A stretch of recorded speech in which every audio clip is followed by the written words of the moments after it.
Voltamos para o segundo bloco do programa Polêmica, estamos aqui falando de economia. Vamos agora falar um pouquinho. Recentemente, um determinado banco do município de Campos, que tem uma das sedes no município de Campos, conseguiu angariar a conta da Prefeitura Municipal no valor de 28 milhões. Você como economista, como bancário, qual a visão que você vê? Qual a vantagem do banco e qual é a vantagem de uma prefeitura quando eles conseguem fazer essa transação econômica? De fato, a vantagem da prefeitura é logo ter um recurso a mais que ela não precisa. Esse dinheiro é repassado imediatamente? É passado de forma imediata. Claro que tem um trâmite legal, né, que demora alguns dias, mas é passado de forma imediata e de forma integral. Ou seja, a prefeitura ela pode utilizar isso para pagar salários, ela pode isso para pagar obra. É um dinheiro sem verba casada, a verba não é carimbada. Não é carimbado, não é como a verba, por exemplo, da comunicação, que ficou no orçamento do ano anterior para esse ano. Vamos supor uma verba de 4 milhões, que tem que ser usado. Você não pode tirar dali da parte de comunicação para você usar para a saúde. Não pode acontecer isso. Mas, de fato, esse recurso de 28 milhões, a prefeitura pode utilizar para o que ela quiser ou de fato, precisar, né? Por exemplo, pagar um 13º, pagar alguns salários atrasados, alguma coisa do tipo. O viés do banco é, de fato, ele manter por mais aí alguns anos, né? Se não me engano, são 5 ou 6 anos o contrato, e poder rentabilizar isso. De forma que ele rentabiliza? Ele mantém um crédito consignado em folha de pagamento. É a certeza de recebimento. Que é a certeza de recebimento. Esses juros do consignado é menor? É menor. É uma das menores taxas de juros do mercado, tá? Claro que não é a menor porque o financiamento de imóvel em comparativo é menor, porque estão algo em torno aí de 9% a 10% ao ano. Tá? Então, quando você divide isso por 12, dá menos de 1%.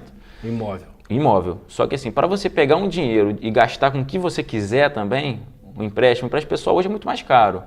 Agora, o empréstimo consignado você pode usar para fazer obra, para você comprar remédio, para você pagar dívida, pode usar para comprar o que quiser, de fato. Então é muito barato. Então, na verdade, é uma questão até de orientação. A pessoa é correntista, se ele for no caixa e pegar um crédito pessoal, ele está pagando muito, mas se ele for o gerente e pegar um consignado, ele vai estar pagando menos. Independente para que ele vai utilizar o dinheiro. E esse é um tipo de orientação que eu, por exemplo, como gerente bancário, eu dou aos meus clientes. Por exemplo, o cliente chega lá, eu quero um crédito pessoal, logo vejo. Você é prefeitura de Campos? Você é funcionário da prefeitura de Campos? Sim. Vamos pensar mais consignável? Eu puxo a mais consignável do cliente, vejo o que tem disponível, a gente faz um comparativo, né? Porque muitas vezes também, se a margem está muito baixa, por exemplo, a margem de R$150, ele pode pegar, vamos botar 5 mil em 100 meses. Quer dizer, você acaba pagando muito juro durante muito tempo, né? Então, às vezes, é melhor você pegar um empréstimo pessoal em 12 meses e pegar 5 mil. Então, assim, isso é um comparativo também que a gente tem que fazer na hora, de fato, da negociação. Mas, colocando no geral, o crédito consignado é uma das melhores taxas do mercado. Geram sempre em torno de 2%, 2,5%, depende do convênio, né? E falando também do viés do banco, o banco mantém clientes ali quase que certos, né? Hoje em dia tem a lei da portabilidade, né? Enfim, o cliente pode, de fato, mudar de bancos na hora que ele bem querer. Porém, carregando o histórico de tempo do outro banco, né? Isso, ele pode carregar o histórico também, né? Que é utilizado até pelo próprio cheque que vem escrito ali, enfim. Mas a maioria dos clientes ele acaba ficando no banco por ser o banco pagador. Porque se ele vai, por exemplo, para um outro banco, ele acaba tendo vínculo com 2 bancos de qualquer forma. Porque a conta que a prefeitura faz o pagamento sempre vai ser naquele banco de origem, que vai fazer a portabilidade para o segundo banco. Então, o banco ele acaba assim, tendo uma vantagem em relação aos outros bancos e acaba rentabilizando muito sua carteira quando tem de fato uma folha de pagamentos, ainda mais como a Prefeitura de Campos, né? Se eu não me engano, são 18 mil funcionários, né? Agora, nós sabemos, existe um ditado que fala que onde o banco abre uma sede é porque aquilo ali tem retorno. Sim. Campos tem muitas sedes bancárias. Me explica pra gente um pouquinho como é que é analisado essa praça e por que Campos, mesmo diante dessa crise toda, não teve um recuo em termos de sedes? Sedes bancárias, no caso, né? Agências fecharam, né? Não do banco que eu atuo, mas de outros bancos. Não é banco de andar que fala, são os bancos de... Sim, mas assim, nenhum banco fechou, a não ser o HSBC que veio a sair, mas por outras questões. Ele foi vendido para o Banco Bradesco. Mas os demais bancos se mantiveram na cidade. Reduziram o número de agências, mas se mantiveram. Foi uma forma de maximizar, talvez, o potencial, né, de ganhar recursos. Enfim, assim, a Praça de Campos é muito forte, principalmente por conta do comércio. Quando a gente fala em banco, a gente logo pensa na pessoa física, né? Nós, aqui, a gente ter nossa conta, de receber nosso pagamento lá, ter nosso cartão, nosso financiamento de carro. Só que tem também as adquirências, que são as maquininhas de cartão. E Campos tem um comércio muito forte. Tem empresas aí de faturamento de milhão, enfim. Então, assim, os bancos têm muito esse viés também da questão de empresas. Então, os bancos têm entrado, inclusive até a cooperativa de crédito, né, que tem na cidade, também tem entrado muito forte nisso, na questão de vender adquirências, maquininhas para as empresas, vincular, e daí começa outras questões, né? Porque com a conta empresa, existe a questão do relacionamento também, né? Então, acaba sendo duas vias ali, né? É um vai e vem. O pagamento de tributo também é menor, né, para pessoa jurídica, né? Então, assim, e na comercialização, por exemplo, para uma empresa, pessoa jurídica, muitas vezes ele tem um consórcio, ele já tem um financiamento, tem um empréstimo, tem a maquininha e faz a folha de pagamento dos funcionários também. Então, o banco acaba olhando isso com muito zelo e com muito cuidado na hora de você analisar uma praça. E a Praça de Campos ela é muito forte quanto a isso também. Você acha que sofreu um impacto, lógico, mas os bancos sentiram esse impacto do comércio? Sentiram o impacto do comércio sim, quanto à inadimplência, tá? Mas quanto à venda, nós estamos de fato, falando não de sentiram. inadimplentes novos ou aqueles que já são corriqueiros? Não, falando de inadimplentes novos. Os corriqueiros já vêm há algum tempo e não foi criado talvez pela crise. Os novos, de fato, foram criados pela crise por, de fato, ter diminuído venda, ou fechado loja, ou tomado um calote também de outras pessoas que vieram fechar a empresa. Então, assim, os bancos acabam vendo a Praça de Campos mesmo como muito boa, muito rentável. Senão o banco não estaria aqui ainda, não tinha se mantido, né, talvez. Mas, assim, algo em torno aí de 30% da receita dos bancos em geral vem da pessoa jurídica, vem da praça comercial.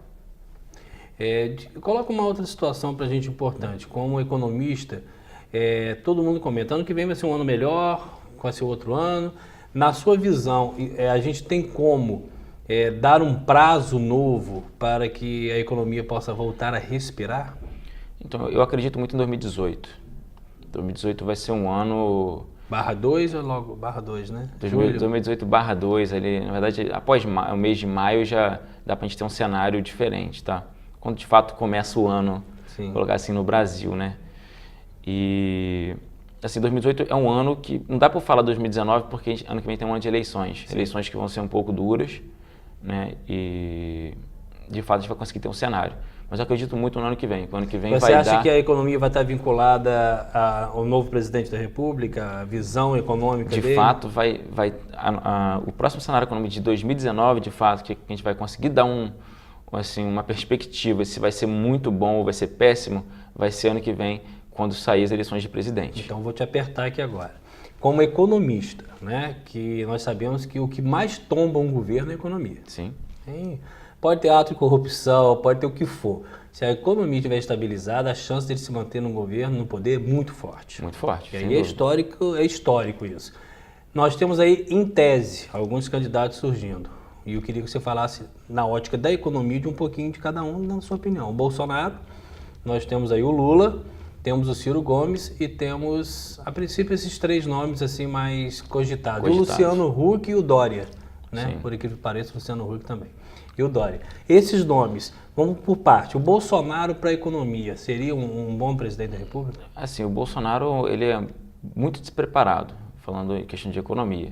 O Bolsonaro, hoje, ele tem um crescimento, né, no número de eleitores, talvez pelo fato de colocar o honesto ou alguma coisa. De algumas bandeiras, né? De algumas bandeiras que ele coloca, assim, mais conservadoras.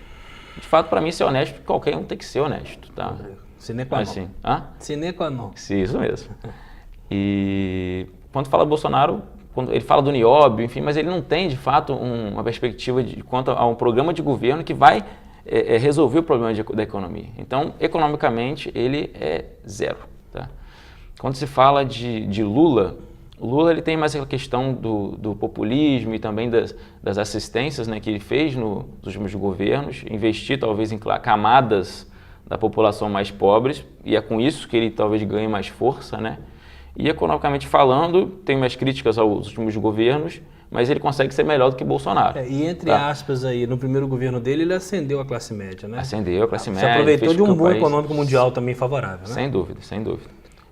Mas teve a questão de corrupção, Sim, aí enfim, já... que também não vamos entrar nesse. Mas aí seria melhor ponto. em tese do que o Bolsonaro, nesse caso. Economicamente falando, ele tem uma equipe econômica melhor. E o Ciro? Tá. O Ciro Gomes, ao meu ver hoje, em que for falar de candidato, de presidente que vai entender de economia, ele é o mais preparado. É um cara que ele é formado em Direito, tem pós-graduação na área de Economia também, foi governador do Ceará, foi presidente da capital, prefeito da capital. E, então, assim, é um cara que entende um pouco, talvez, do poder executivo, né, e como você deve agir para você fazer negociações, enfim, você colocar, talvez, o país para frente. Um cara que estudou muito, acho que, sobre o assunto. Porém, eu tenho aquela questão do coronelão, como ele é conhecido lá no Nordeste, enfim. Mas, para mim, economicamente, talvez seria o mais preparado. O Dória tem aquela questão do não político, né? Que é o que ganha muita força hoje no país também. Inclusive, se o Dória viesse, anularia, acho que totalmente, Bolsonaro do cenário, pegaria assim, mais de 50% da votação dele, acredito que sim. Porque a maioria dos votantes hoje que estão migrando para Bolsonaro não são porque eles gostam de fato do Bolsonaro. Ou são anti-Lula, ou são porque é uma bandeira um pouco mais conservadora. Entendeu? E a sociedade ainda é muito conservadora. A sociedade ainda é muito conservadora. O Dória teria muita chance, eu acredito, aí nessa candidatura, né? Porém, quando se fala de economia e de medidas, eu tenho visto também lá medidas de austeridade, lá em São Paulo, ou até medidas sem, de fato, necessidade. Se for falar em São Paulo hoje, Sandro, quem melhorou a economia do Estado? De fato, não vejo grande diferença, tá? Mas eu acredito que tem uma equipe boa também nessa parte de econômica, né? Que talvez consiga tratar, como nos últimos governos do PSDB tiveram nomes bons, né? De fato, na parte econômica. Quando se fala, o outro candidato você falou? O último. O Huck. O Huck, para mim, é o mais despreparado de todos. Para mim, o Huck ele tem que ficar no programa dele, ele é apresentador, entendeu? De lá, ele não tem que ser presidente. O cara é um nome não político? De fato, ele não tem problema ele ser, mas ele então começa em outro cargo.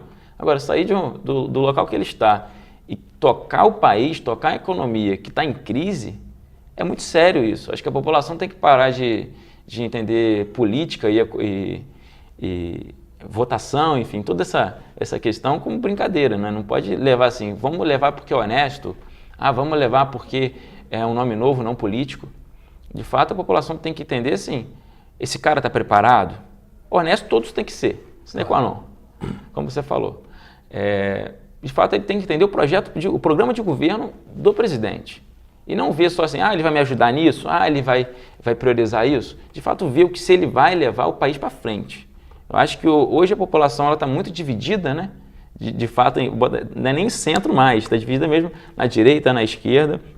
Ou até pessoas que nem se dizem mais direita e esquerda. Perderam um pouco esses conceitos. Perderam um pouco esses conceitos, assim, enfim. Brigam para a esquerda simplesmente por questão dos direitos trabalhistas, como está tendo agora, ou migra para a direita por exemplo, ser contra os direitos dos gays, enfim tem muito dessa questão. Então está muito perdido. Uma coisa não tem nada a ver com a outra, às vezes. Vou até deixar duas perguntas para você. Uma você responde agora, a outra no último bloco. Desses candidatos, qual você votaria hoje? Hoje eu acredito que eu votaria no Ciro Gomes, apesar das críticas que eu tenho a ele. No cenário atual, acho que votaria nele. Perfeito. Estamos aqui falando sobre economia com o Sandro. Vamos ao intervalo e já voltamos.